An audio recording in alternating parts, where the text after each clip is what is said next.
Доброе утро, дорогие телезрители. Это «Утро Якутии» на каналах Якутия-24 и НВК Саха. И этот утренний эфир для вас проведем мы, Дарья Анкехова и Руслан Ачиров. На календаре 2 ноября. Мы уже стартовали вчера ту самую выходную неделю. Самое время, мне кажется, уделить его себе, своим близким, своей семье. Но «Утро Якутии» никто не отменял, и поэтому мы с удовольствием будем встречать каждый день с вами в 7 часов утра на телеканале Якутия-24 и НВК Саха. Позвольте рассказать, что ждет нас сегодня на протяжении всего эфира. Обязательно у нас будут наши постоянные рубрики, из которых мы узнаем, как правильно говорить, что можно почитать на досуге. Также к нам придут обязательно наши замечательные гости, которые расскажут, есть ли возможность стать моделью после 60 лет. Ну а еще мы узнаем, как можно сохранить спокойствие в это неспокойное время. Ну а мы напоминаем, что у нас есть рабочая инстаграм-страница, а также наш WhatsApp номер, куда мы принимаем ваши пожелания и поздравления, предложения. Да, действительно, пишите, звоните нам. Номер вы видите прямо сейчас на экране. Отправляйте свои эмоции или, возможно, идеи для будущих эфиров. А может быть, вы просто хотите прийти к нам в гости и стать участником программы. Пожалуйста, мы будем очень рады. Ну что, мы начинаем и передаем слово нашим коллегам, которые подготовили для вас самые актуальные и свежие новости к этому часу. Спасибо большое, коллеги. Ну а мы движемся далее. Мы предлагаем освоить дыхательную гимнастику. Для людей особенно будет полезно, которые перенесли коронавирусную инфекцию, либо переболели пневмонией. Но в период реабилитации без этой гимнастики просто никак не обойтись. Доброе утро! Сегодня я покажу новый комплекс упражнений под названием «Полное йоговское дыхание» для восстановления дыхательных органов, а также для стрессоустойчивости, от депрессии и нормализации нервной системы. Первое упражнение – диафрагмальное дыхание. Делаем глубокий вдох носом и выпячиваем живот. Выдох через рот. Воздух весь уходит. И еще раз вдох, выдох, вдох, выдох. Еще раз вдох, выдох, вдох, выдох, вдох носа, выдох через рот. 8 вдохов и выдохов. Следующее упражнение – ключичное дыхание. Пальцы на ключицу. Делаем глубокий вдох и поднимаем ключицу. И выдох через рот. Делаем вдох носом. Выдох через рот. Вдох. Выдох. Вдох, выдох, вдох, выдох, вдох, выдох. Итак, 8 раз. Следующее – реберное дыхание. Ладошки на ребра. Делаем глубокий вдох. Раскрывается ребра. При этом не поднимаем грудной отдел. Выдох через рот. Вдох. Выдох. Вдох. Выдох. Вдох. Выдох. Вдох. Выдох. Вдох. Выдох. 8 раз. Следующее упражнение. Мы объединяем эти 3 дыхательных комплекса в одну. То есть, когда мы делаем вдох, наполняем живот воздухом. И во время вдоха еще наполняем грудной отдел. Делаем выдох с грудного отдела. Воздух уходит. И перемещаемся на живот. И с живота тоже воздух уходит. Итак, вдох. Живот, грудной отдел, выдох, с груди на живот. Итак, 8 раз.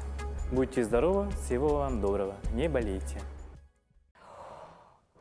Вот те самые упражнения, глубокий вдох, выдох, которым нас учили еще в детстве, в детском саду, действительно, для того, чтобы успокоить, видимо, нас, да, чтобы ритм сердца пришел в норму, да.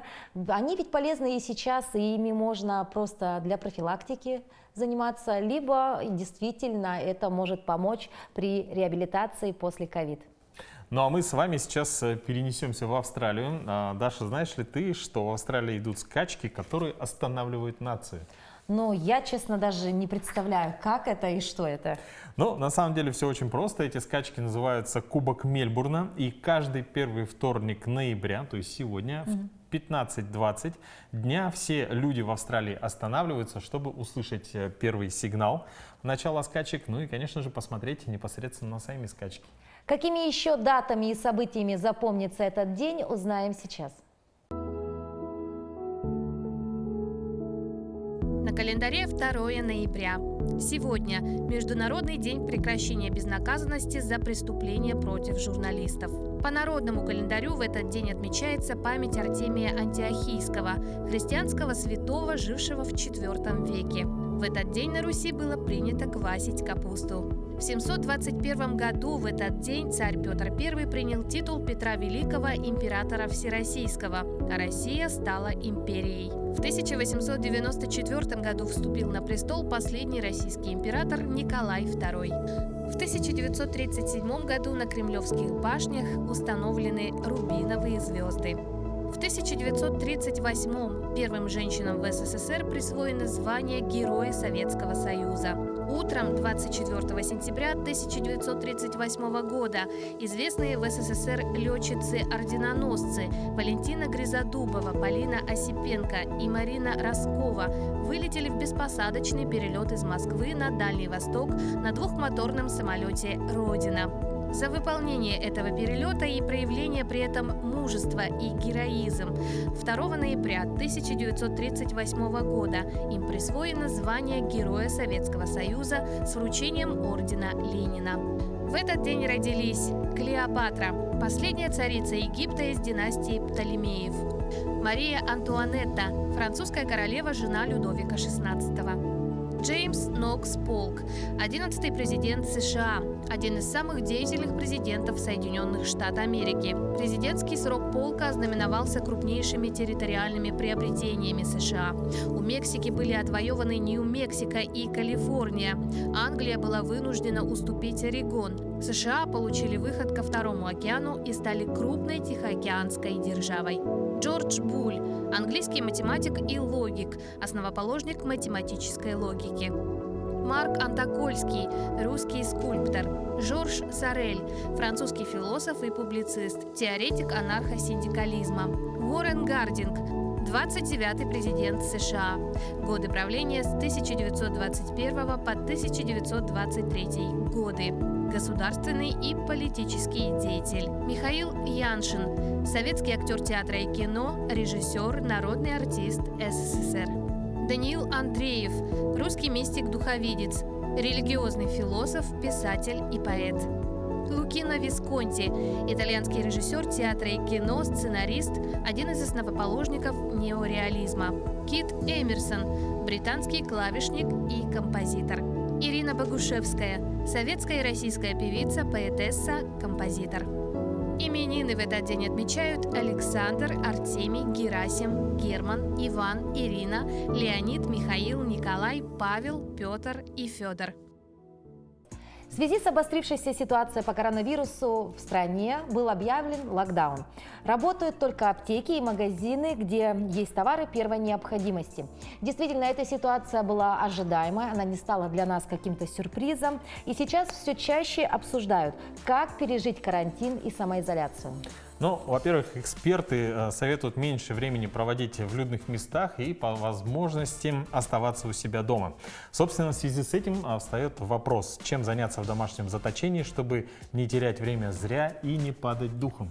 И у нас на связи по скайпу психолог, который сегодня даст нам советы, как правильно провести этот локдаун вот в заточении, как ты сказал, да? Ольга Бородина, здравствуйте. Ольга, здравствуйте. Как пережили люди прошлый год на самоизоляции? Добрый день.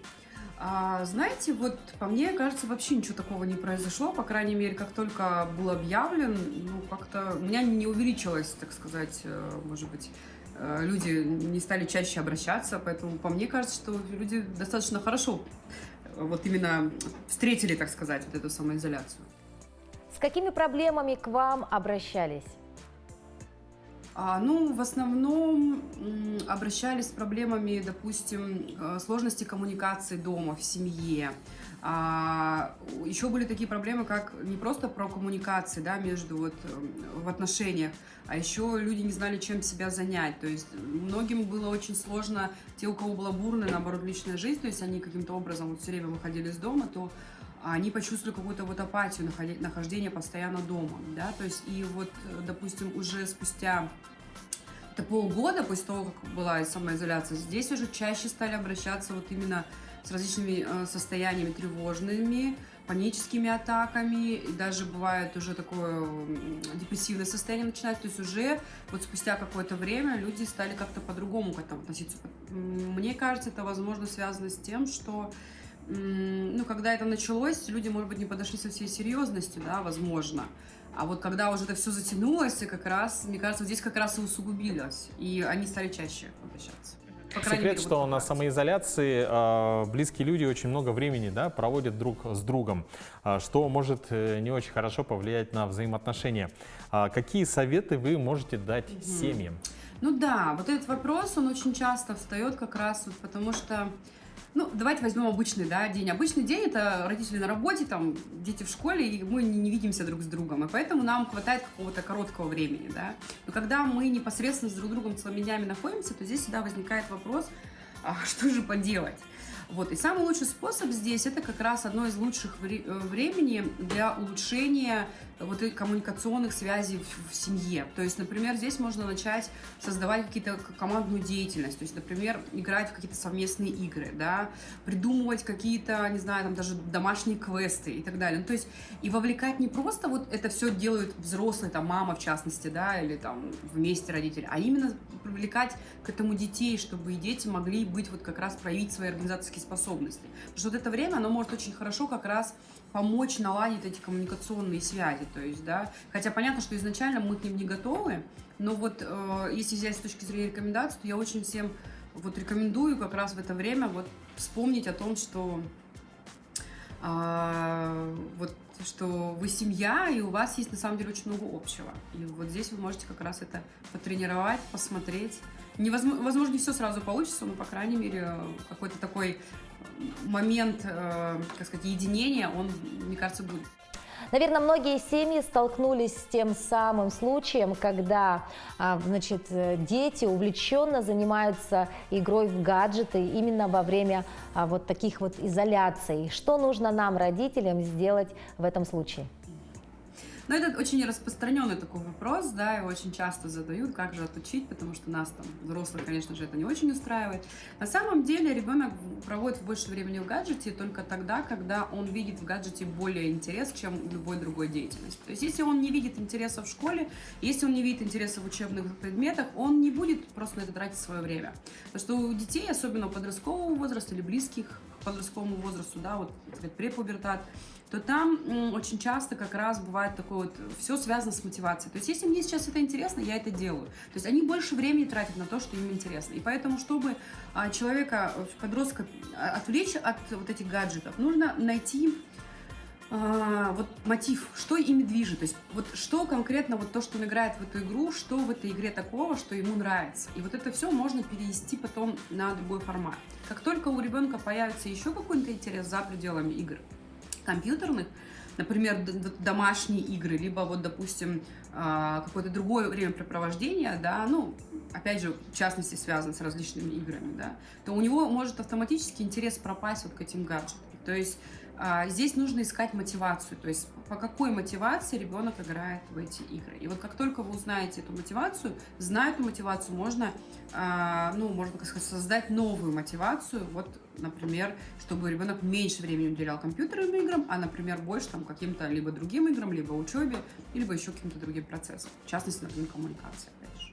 Ольга, скажите, а стоит ли родителям во время этой выходной недели нагружать детей какой-то умственной нагрузкой? Ну, и здесь вот тоже такой момент. По идее, насколько я знаю, это вообще у них сейчас каникулы, да, то есть это же не просто вот придумали, а так сделали, чтобы каникулы у детей, поэтому, наверное, вот в эти выходные я, наверное, скажу, я бы не стала, вот у меня у самой ребенок, там, 13 лет, я бы не стала бы, да, допустим, напрягать, потому что это все-таки каникулы, и дети здесь должны отдыхать. Вопрос в том, что так как мы не можем выйти за пределы своей квартиры дома, да, и дома, то здесь может быть какие-то просто как раз совместная деятельность, которая поможет и вроде бы отдохнуть, да, и опять же не целыми днями не сидеть в телефоне, да, то есть, ну вот чем-то увлечь, либо создать какой-то такой, может быть, новый даже интерес у ребенка. Вот, если ребенку интересно знание, то есть, ну, есть такие дети, которые любят сами читать, да, то есть они любят там задания проходить, вернее, задания, вот эти задачи какие-то для себя, то лучше это оставить. Ну, то есть это же его желание, то есть хочет, пусть занимается, да. Но, наверное, просто главное здесь не настаивать, то есть не ставить каких-то вот рамок, каких-то вот ограничений, так сказать. И тогда, ну, мне кажется, что можно будет и вовлечь во что-то другое. Спасибо большое, Ольга. Пожалуйста. Ну а наша следующая рубрика была подготовлена специально для любителей изучать глубины русского языка. Да, действительно, учиться никогда не поздно, и наша рубрика «Говорим правильно» поможет вам в этом. Доброе утро, дорогие телезрители! Сегодня мы поговорим еще об одном странном выражении «затрапезный вид». Почему же мы с вами говорим «затрапезный»? Причем здесь трапеза, когда мы говорим о не очень красивом внешнем виде? Дело в том, что когда-то, 150 лет тому назад, изготовляли грубую ткань из пеньки, из конопляного волокна. И эту ткань называли затрапез. Использовали ее, так сказать, в технических целях. Для изготовления тюфяков, для обивки мебели, а еще из нее шили простые домашние халаты. Само название ткани произошло от фамилии купца, который занимался изготовлением ее. Купца звали Затрапезнов. Позже название ткани перешло на изделия, которые из нее шили.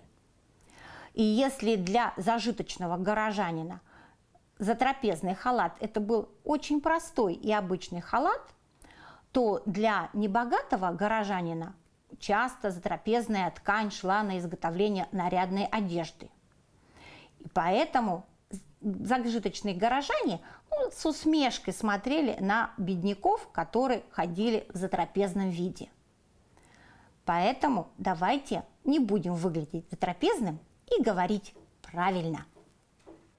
Какие события происходят в нашей республике и за ее пределами, об этом нам расскажут наши коллеги из новостного отдела. Коллеги, вам слово.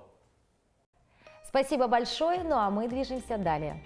Американку с русскими корнями Айрис Апфель называют самым старым подростком на планете. Известная во всем мире дизайнер и коллекционер 29 августа 2021 года отметила свое столетие.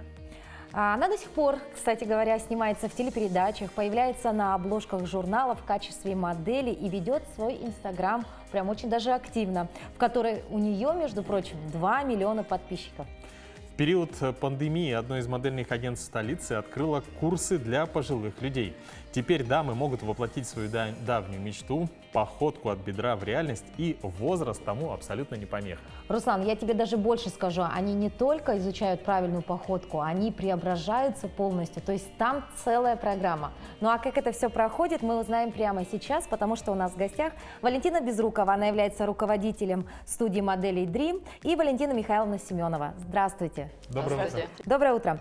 Валентин, ну расскажи, пожалуйста, вот как пришла вообще идея такая организовать подобные курсы или, как сказать, программу, или, ну, назвать можно по-разному, да, но почему именно для такой возрастной категории, и все-таки твое желание или желание именно твоих клиентов?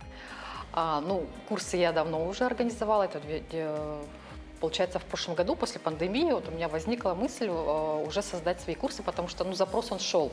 Как знают, что я занимаюсь и с детьми, и с молодежью. и с женщинами. Вот как был опыт.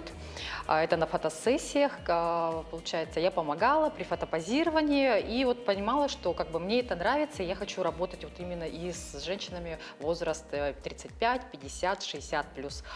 А 60 плюс это вот само собой получилось. Вот, да, в период пандемии я увидела, что, как, ну, может быть, еще как и сарафанное радио, да, сыграло.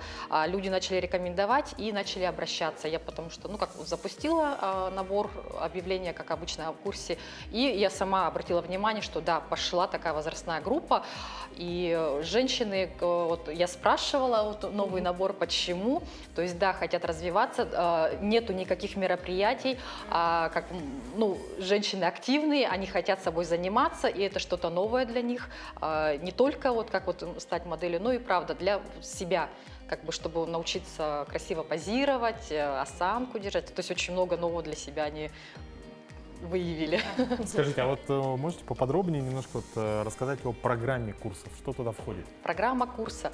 Но это дефиле. То есть дефиле – это походка. Это не только модельная походка, это походка и для как вот, жизни в основном, ну, как вот для повседневного, да, обихода. Потому что во многом очень, вот я заметила, я всегда, когда вот хожу по улице, обращаю внимание, очень много женщины вот прям сутулятся, да, то есть забывают о своей осанке, да, то есть это, наверное, какой-то груз жизненных каких-то, ну, дум, проблем, там что-то еще, сумки. Поэтому мы здесь вот обратно женщин возвращаем быть женщинами. То есть женщина, она всегда в любом возрасте остается, вспоминаем об этом, то есть физически. Это фотопозирование, то есть мы разбираем как бы вот прямо пошагово элементы, вот как позировать, то есть потом они уже самостоятельно могут в любой студии сами не только для вот каких-то заказов, но и для себя уже позировать. Это также работа со стилистом, макияж, мы учимся делать повседневный макияж, чтобы они самостоятельно могли это, как с продукцией, вот, с косметикой, да, вот, разбираем, работать, что такое, да, вплоть до кисточек, что для чего, потому что сейчас очень много появилось незнакомых названий. Далее, что у нас, это йога, хореография, есть элементы, да, то есть потому что тело нужно разбудить, нужно себя почувствовать, да, то есть это не чтобы было механически. Это сколько же дней это всем этим заниматься? Я просто смотрю, да, йога, хореография, походка, макияж. Мне 32 лет не хватило для этого, да? А вот ваши участницы, они в какой срок всему этому могут вот так прям взять и обучиться? Но это комплекс, получается, я его так вот, ну, разработала. Это 3 месяца идет курс, 2 раза в неделю, то есть удобное время. То есть это занимает как бы не очень много времени, но мы практикуемся, да, то есть практика. Вот давайте поговорим с Валентиной Михайловной, да? Скрываете ли вы вообще свой возраст для начала? Нет, вот никогда. То ли меня это мужчина спрашивает, или женщина, я никогда не скрываю. Говорю, как есть. Тогда нескромный вопрос. Сколько вам лет? Мне 68. 68 Да. лет. Дорогие друзья, обратите внимание, вот как можно выглядеть в 68 лет. Это не просто восхищение, это, ну, я не знаю, прям... Я реально, я восхищаюсь от чистого сердца. Посмотрите, как она сидит, да, то есть вот про ту же самую сутулость. Сидит она вот как, видимо, научили, да? Да. Вот, Хорошие учителя были. да, расскажите немножко о себе, чем вы занимались вот всю вашу жизнь, кто вы по профессии, да, и почему вдруг вот решили поучаствовать в такой программе, ведь чего-то, может, не хватало или, наоборот, скучно стало жить? Вы знаете, я с детства, ну, как все девочки, конечно, мечтала, видела, когда телевидение было, как красиво ходят модели. Но я, когда уже, так скажем, повзрослела, я никогда не была такой пухляшкой. И мне всегда хотелось. Но в студенческие годы там некогда было. Один раз попробовала, меня отстранили, сказали, не подходите, я ушла.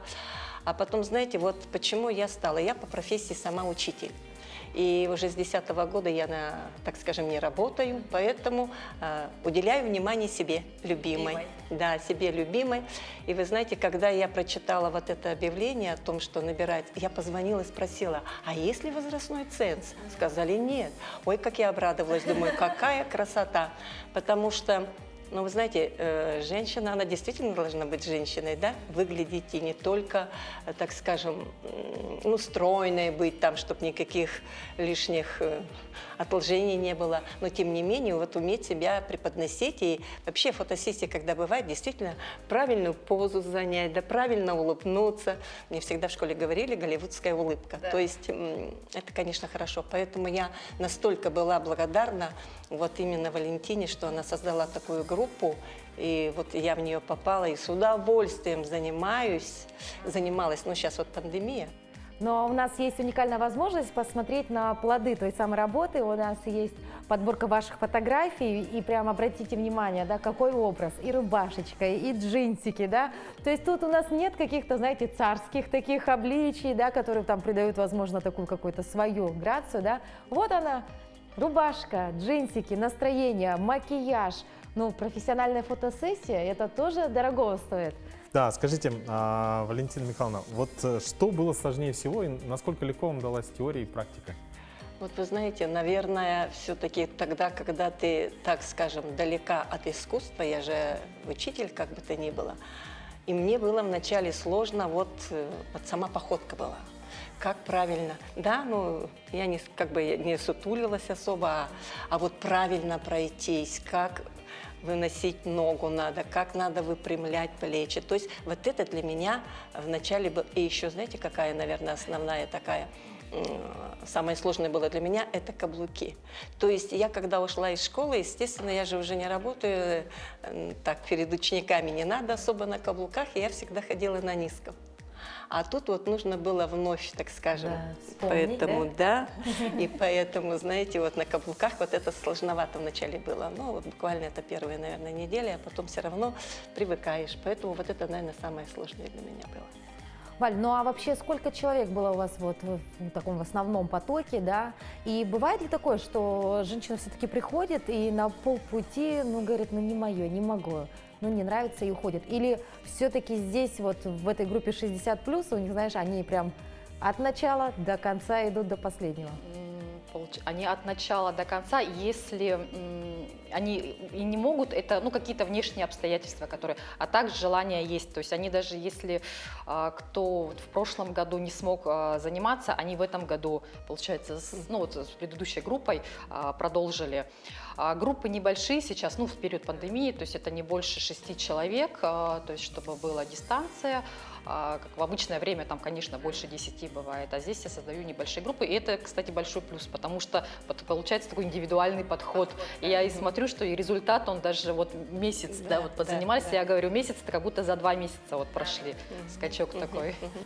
Ну а вообще вот вопрос уже непосредственно к участнице, да? Вы теперь эти навыки-то в повседневную жизнь уже внедрили или какие-то все-таки отложились вот так на полочку, как, знаете, ну, выучила, прошла, знаю, но в жизни не пригодилось? Нет, вы знаете, наверное, у каждой, вот, по крайней мере, из нашей группы, даже когда мы шли на занятия, мы сразу вспоминали, как надо держаться, как надо идти. Вообще я Овен и по жизни всегда такая, знаете, все быстро, все надо успеть. А тут вот вспоминаешь, вот я себя только в этом задерживаю, что надо идти, надо себя преподносить. Вот задерживаю себя, но по характеру я такая очень живая, поэтому вот это вот еще мне надо, ну, до конца, так скажем, освоить, как бы, да, чтобы степенно, соответственно, своему возрасту. Ну, я... Да. Вас это совершенно не портит, да, только красит. Вы излучаете такую прям энергетику, активность жизни и радости вообще ко всему происходящему. Ну и хотелось бы еще спросить, а что бы еще внедрить-то в эту программу? Ну, допустим, курс-то уже есть, хореография, значит, там макияж, походка, да. А вот чего еще бы, может быть, хотелось бы, да, и, может быть, есть уже и планы какие-то?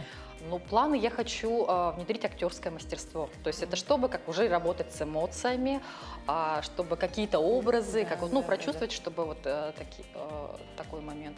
Ну, естественно, сейчас, конечно, показы не проводятся. Вот хочется, чтобы выступали больше, вот как до пандемийного времени. Мне было кажется, выступление. Надо им вообще выделить одну из главных сцен нашей столицы, вот чтобы прям, допустим, по площади Ленина, на главной сцене организовать показ мод, да, и вот чтобы они реально почувствовали прямо эту публику, да, это, мне кажется, было бы очень здорово. Да, через сцену вот происходит рост. Все-таки вот уже совсем другие ощущения у участниц курсов бывают. Все, ну, мы благодарим вас за то, что посетили наш эфир, конечно. Валентина, тебе продолжение, знаешь, твоего такого нелегкого дела, побольше креативных идей, ну, а вам самое главное — здоровье. Спасибо. Вот, делитесь своим радостью, счастью, и вот эта ваша улыбка действительно осветляет, да, как-то вот, Руслан, ну, посмотри, вот такие красавицы, да? Да, вообще очень У него аж дар речи пропал, видите? Но мы желаем вам бодрого дня и хорошего настроения. Спасибо. Спасибо большое. Хорошая книга – это драгоценный источник жизненной силы духа. Тем, кто с утра никуда не торопится или у кого более-менее размеренный ритм жизни, мы предлагаем посмотреть нашу постоянную рубрику «Книжная полка». В ней сотрудники Национальной библиотеки делятся своими рекомендациями по выбору хорошей литературы. Пола Хокинс, бывший журналист, а ныне британская писательница, долгое время безуспешно шедшая к популярности. Романтические комедии, которые автор писала под незатейливым псевдонимом Эми Сильвер, не приносила ей должного успеха. И автор решает пойти ва-банк и написать детективный триллер под собственным именем. С детективным жанром у Хокинс складывается намного лучше, ведь книга «Девушка в поезде» вдруг, что называется, выстреливает и покоряет всевозможные хит-парады, заполучив множество положительных отзывов. Именно об этой книге мы сегодня с вами поговорим в рубрике «Книжная полка» на телеканале «Якутия-24». История повествует о двух неидеальных женщинах, незнакомых между собой, но по воле судьбы впутанных в одну и ту же загадочную историю. Рэйчел, брошенная мужем безработная алкоголичка, и чтобы скрыть свое увольнение с работы от подруги, у которой она проживает, Рэйчел ежедневно проделывает путь из пригорода в Лондон и обратно на одной и той же электричке. Проезжая мимо района, в котором она когда-то жила, Рэйчел выбирает пару, которая представляется ей отражением ее потерянного семейного счастья. Постепенно Джесс и Джейсон, как она окрестила их про себя, становятся неотъемлемой частью жизни девушки. И вот однажды та самая Джесс, которая на самом деле Меган и которая сильно отличается в реальности от придуманного образа Рэйчел, вдруг исчезает. И у Рэйчел нет полной уверенности в том, что она никак не причастна к загадочному исчезновению девушки. Атмосфера у произведения загадочная и напряженная, и практически до самого конца не ясно, на чьей же совести лежит страшное преступление. Это захватывает и интригует. Книга будет интересна для всех любителей триллеров, столько неразгаданных вопросов, ответы на которые можно получить, лишь прочитав книгу до самого конца. При этом рассказ остается целостным, ведь в нем все достаточно логично. И нервы пощекочет, и заставит задуматься, и развлечет в конце концов. Приятно то, что даже самый опытный читатель ни в начале, ни в середине рассказа легко и просто не отгадает тайну данного триллера. И, конечно же, по традиции мы рекомендуем ее к прочтению. Приятного чтения!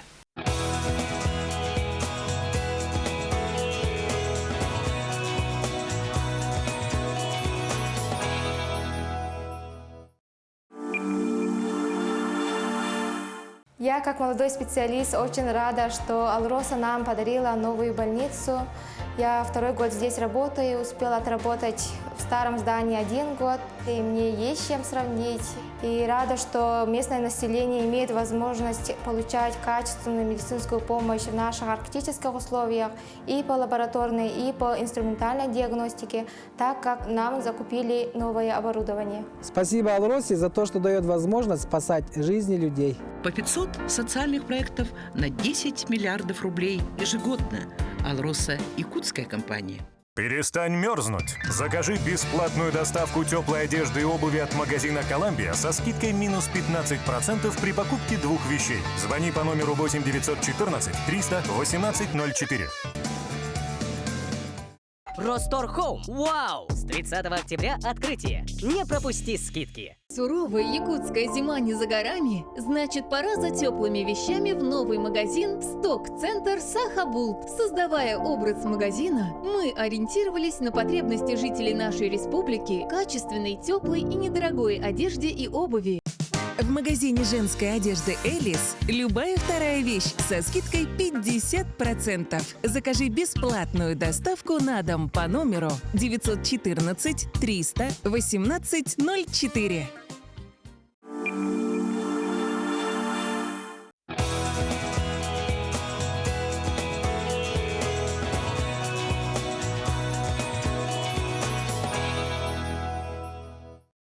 С понедельника в Краснодарском крае власти ужесточили противовирусные меры. Дни с 30 октября по 7 ноября объявляются нерабочими. Сейчас необходим QR-код о прохождении вакцинации, либо это метод ВОД вместе с ПЦР-тестом. Если это дети до 14 лет, то у них, конечно, послабление идет, им особо ничего не надо, а все взрослые, кто к нас приезжают, это именно те гости, которые уже в основном моменте, если нет медотвода, они имеют уже прививку. Наплыв туристов в регион связан с внеплановыми выходными и осенними праздниками. Отели ожидают от 86 до 90% заполненности номеров. Такой поток гостей местные власти сравнивают с высоким летним сезоном. Заместитель директора одного из отелей в Сочи Тимур Бычков отметил, что с новыми ограничениями работа станет намного безопаснее. На самом деле намного безопаснее стало даже нам, работникам, находиться на работе и не переживать, что что-то может случиться. Хотя мы все так же привиты на 100%, как и те гости, которые уже к нам заезжают. Гостиничные учреждения, люди заселяются при наличии также QR-кода с портала государственных услуг сертификата о вакцинации, либо с QR-кодом о перенесенном заболевании, если с момента выздоровления прошло не более 6 месяцев. Детям до 14 лет медицинские документы не требуются, детям с 15 до 18 лет предъявляют отрицательный ПЦР-тест. На аукционе в Париже продали скелет трицератопса почти за $8 миллионов. Он считается самым большим и лучше всего сохранившимся. Лот приобрел коллекционер, который пожелал не называть свое имя.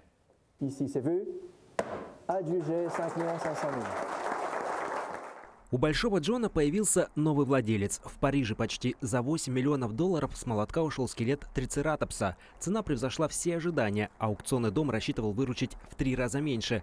Обладателем динозавра стал покупатель из США, который пожелал не раскрывать своего имени. Пока не ясно, будет ли трицератопс находиться в частной коллекции или его передадут в музей, но представитель покупателя пообещал, что люди смогут его увидеть. Его приобрел американский коллекционер. Он абсолютно в восторге от возможности получить такую вещь. Мы влюбились в этого динозавра сразу, как только увидели его. История трицератопса и то, как его восстанавливали, впечатляют. Для нас это особая честь участвовать в сохранении того, что было найдено в США, в Южной Дакоте. Большого Джона назвали в честь владельца земли в Южной Дакоте, где были обнаружены его останки в 2014 году. В этом районе трицератопсы обитали 66 миллионов лет назад.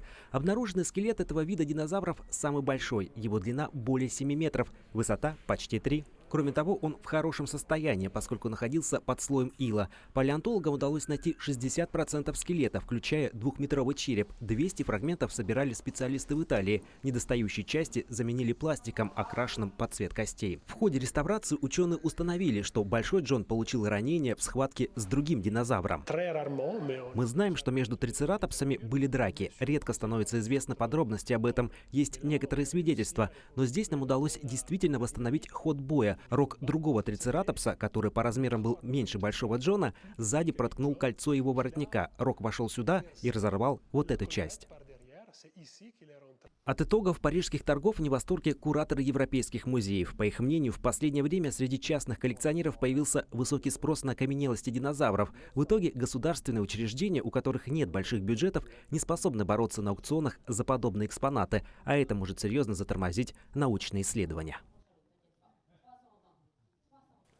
Недавно наша съемочная группа побывала в Хангаласском районе. Этот район богат не только уникальной историей, но и мистическими легендами. Мы посетили в Покровске краеведческий музей имени Гаврила Ксенофонтова и увидели необычный экспонат. По словам старожилов, этот камень весом 300 килограмм обладает мистической силой. Из 8000 экспонатов особое место в этом краеведческом музее занимает этот уникальный камень с особой энергетикой. В простонародье жители Покровска называют его камнем мужской силы. По мнению старожила Хангаласского улуса, народного писателя Якутии Павла Харитонова Ойоко, этот камень обладает магической лечебной силой и помогает бездетным парам стать родителями. Камень был найден в 2015 году жительницей Хангаласского улуса Галины Шадрина у подножия Ытык-Хая в местности Кулаты.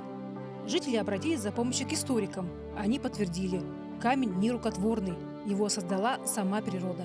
Обратилась к доктору исторических наук Розалии Никентьевне Барабиной. Ну, как специалист Розалия Никентьевна сразу объяснила, что это не рукотворный камень, а природный.